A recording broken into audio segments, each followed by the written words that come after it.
Good evening. Welcome to a World Cup special in which we're hoping to see England getting the goals we need to qualify for the finals in Spain next summer. Well, England's match against Norway and Oslo kicks off very shortly, and if you rushed home from work, just settle down and enjoy all the action with us. Really, England's hopes looked dead and buried, didn't they, after the defeat in Switzerland last May, and then the magnificent victory in Budapest revived all our hopes just a week later. But at Oslo's Ullevål stadium, England face a set of very different problems. The Seagulls don't object to the pitch there, but international footballers aren't used to that sort of surface. It's been played on every week, the grass is uneven, and 4 sprinklers outside each penalty area are another unusual feature. Well, let's just remind you of how things stand in Group 4. 2 to qualify out of England, Romania and Hungary. And Hungary will have 3 games in hand after tonight's match, so you can really see how important an England victory is. And it's also a vital night for Wales, whose Group 3 match against Czechoslovakia. That doesn't kick off until 7 o'clock in Prague. But Wales in with a great chance of reaching Spain. Top of the group there, 9 points out of 10, but very aware that the Soviet Union and the Czechs could still edge them out. And we'll be bringing you all the latest news of that match as well. It really is a very busy night all round, and here in London I'm delighted to welcome John Bond, the Manchester City manager, and we'll be hearing from John at half-time and at full-time. But in Oslo, we've got the other half of the Manchester double act, United manager Ron Atkinson.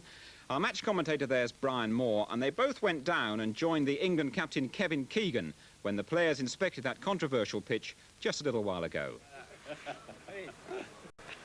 Good evening to you from Oslo. Here with me is Kevin Keegan, the England captain. Kevin, what's the attitude of the players right now?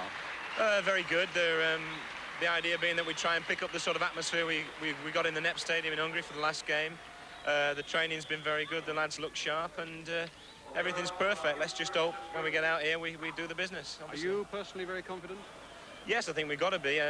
We've every reason to be. If you're as good as your last game, which I think you are in football, then we've no reason to fear anyone if we play like we did in the NEP Stadium. But the pitch it could be better, but it's not as bad as people said, you know, as we feared before we came over here. So everything looks good, and I'm fairly confident we'll get the result that the whole country wants. A lot of people will be backing you and wishing you well. Thank you. Thank you very much indeed. No, pleasure.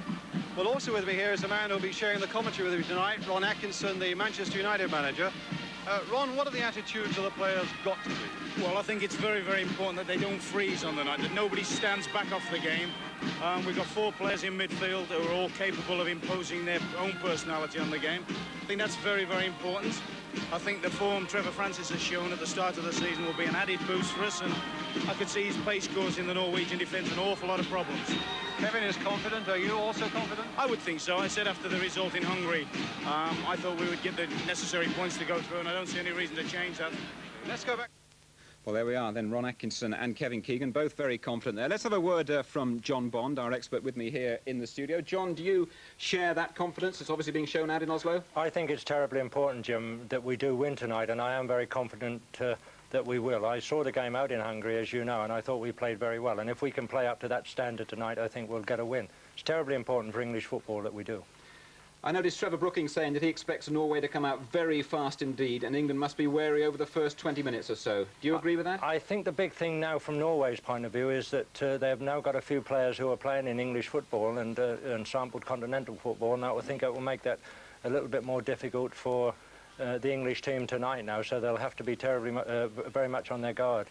And I think you're particularly intrigued to see, John, whether Ron Greenwood plays 3 or 2 men up front. Well, I hope he doesn't change the style. I know that Trevor Francis now firsthand wants to play up front, but I hope that he drops him just behind and plays Mariner and Keegan up front the way he did in Hungary, because I think that suits the style and that suits the system and that suits the way England and Ron wants to play. And I think if he does that, I think we've got a better chance of being successful.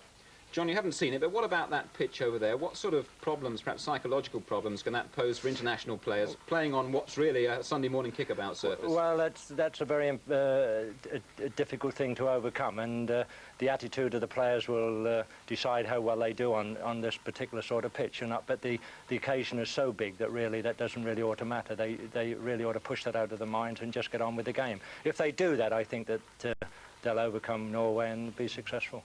Now, I know you were critical of Ray Clements over there in Budapest. In fact, you surprised some people when you suggested he should have been pulled off at half-time. Have you got any worries about Ray Clements playing for England? Yeah, I have. And the goals he's letting in? Yeah, I have. I would have pulled him off in Hungary at half-time, but then I would have been proved wrong, I suppose. But I would believe at this moment in time that it would have been better for Shilton to have played. I saw Shilton play at Man United on Bank Holiday Monday, and I thought he played very, very well. And at this moment in time, I would have played Shilton in goal. How about the other changes, John? Russell Osman coming into the heart of the defence for the injured Dave Watson. I'm always disappointed when they have to make changes, and the one change that I'm particularly concerned about is Trevor Brooking, because he played very, very well out in Hungary, as you know, and he fit and goes with Kevin Keegan very, very well, and the two of them understand each other very well. And I think it's a big disappointment for Ron Greenwood that Trevor Brooking's not fit, and I think it may be very important for England that he's not fit. Yes, he was a decisive figure over there in Budapest, wasn't he? Was. A last word on Glenn Hoddle. We were hoping from great things from Glenn Hoddle tonight. Well, if he plays anything like he did in the cup final, then he'll be all right. Tremendous player, tremendous skill. I just hope that he turns it on for England tonight. OK, John, thanks very much. We're looking forward to hearing from you again at half-time and at full-time. But now we're going to go live to the Ullevål Stadium in Oslo and join our match commentator, Brian Moore. It's a perfect evening here in Oslo, perfect for football, and England's record in this beautiful city is perfect also. 3 times we have been here and 3 times we have won.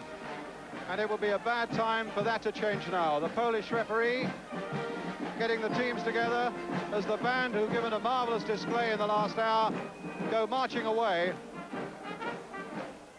6-0 England won here in 1937, 4-1 in 1949, and 6-1 in 1966 when Jimmy Greaves scored 4 times. This is the Norwegian side, who in fact, it's their strongest side they've ever been able to put into the field. They have 6 professionals in the side who play abroad. Tommy Lund here is not one of them, though.